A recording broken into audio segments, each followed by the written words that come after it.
bread, banana, banana, bread, cookies.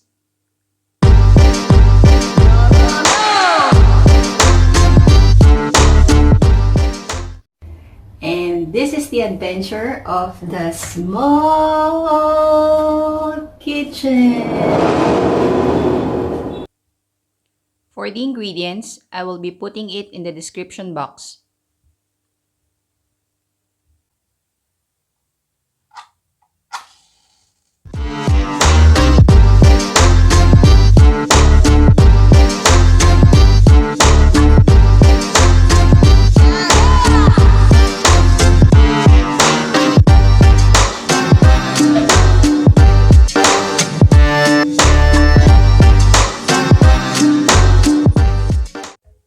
In your bowl, you put in your 1 cup of sugar and your 1 stick of butter. With a stand mixer or a hand mixer, beat this for 2 to 3 minutes until it's light and fluffy.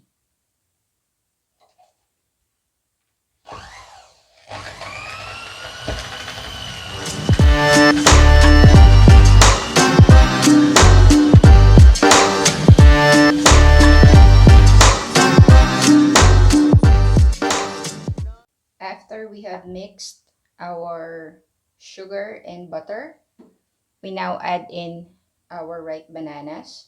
This is 1 cup. Greek yogurt, 1/3 of a cup.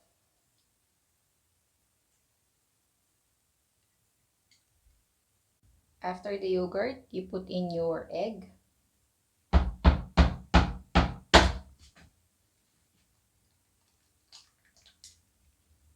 And the vanilla extract.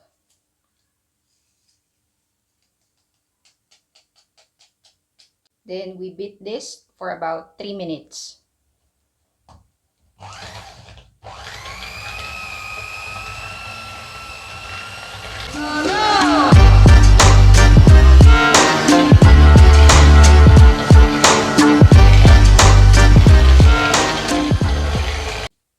Set this aside when you're finished mixing it. And get another bowl. You put in your 2 cups of all-purpose flour and your 1 teaspoon of cinnamon, and then half a teaspoon of baking soda, and half a teaspoon of your baking powder. Next is half a teaspoon also of salt and 1/4 teaspoon of nutmeg.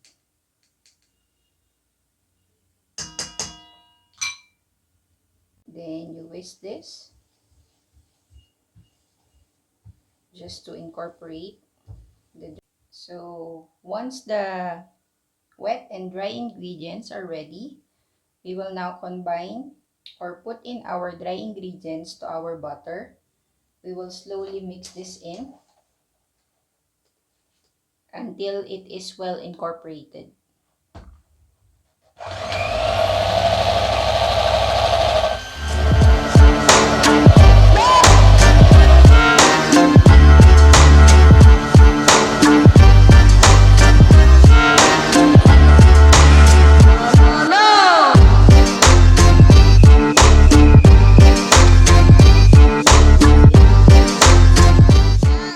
When our butter is ready, we will now mix in our 1 cup of chocolate chip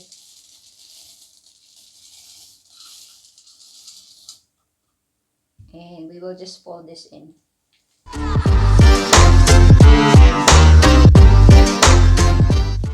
I'm sorry, my spatula gave up on me.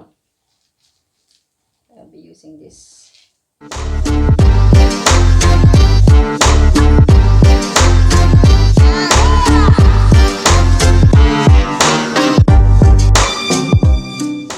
Since the weather now here is kinda warm, so what I will do, since look, it's not that a little bit solidify, I will chill this in the fridge for about 15 to 20 minutes, and then we will assemble it into a cookie.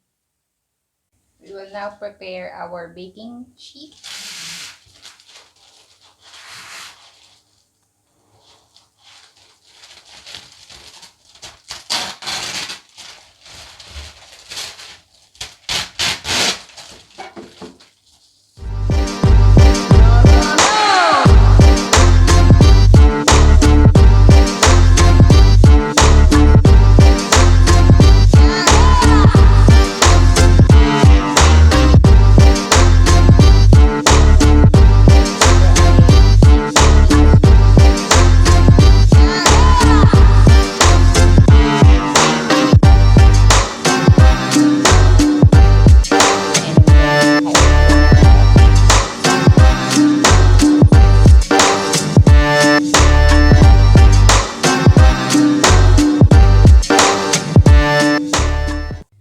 We are now going to bake this for 10 to 12 minutes or until the cookies have puffed up and the edges are slightly golden brown.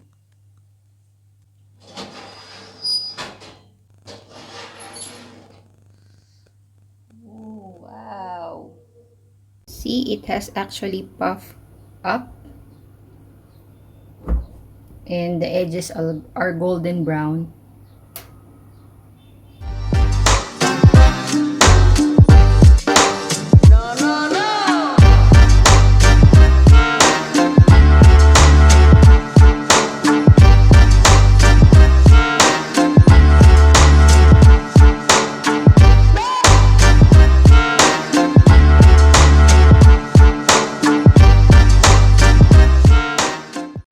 Hey people, taste test time!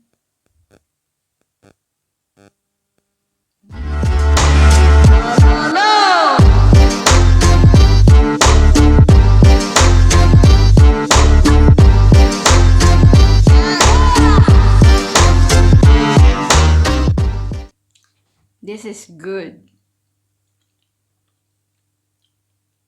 For people who doesn't like hard cookies, this is fluffy, soft, pillowy, not too sweet, and very tasty. It's really good, guys. Try it.